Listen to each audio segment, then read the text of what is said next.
A student sitting alone at lunch, staring across the room like an astronaut lost in space. All around are their kids, happily chatting, laughing, and maybe even sharing food and their own circles of friendship. Sadly, not everyone has friends, and not everyone belongs in circles of friendship.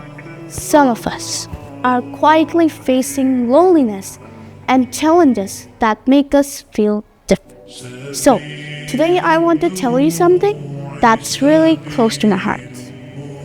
Friendships. I'm making friends. But not just any friends. Friends who don't look like us, talk like us, or maybe even have a disability. No, I know what you might be thinking. I already have friends. Why should I make more friends? It's easier to stick with my friends right now. It's easier, but not better. Because what if that the only person was you? Sitting alone at recess, struggling to connect with others because of who you are, what you can or cannot do. It's definitely not a great feeling. But guess what?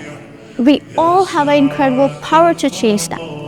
You have an incredible power to change that because each of us can create a world where everyone is accepted, loved, and included. So, today we're embarking on a mission to reach out and touch more lives. We will explore the wonders of inclusion, empathy, and education to spread kindness and make friends in the world that sometimes feel a little too low. Let's take the lead and be the role models for other kinds because this can be our superpower which can make a real change to someone's life. Thank you.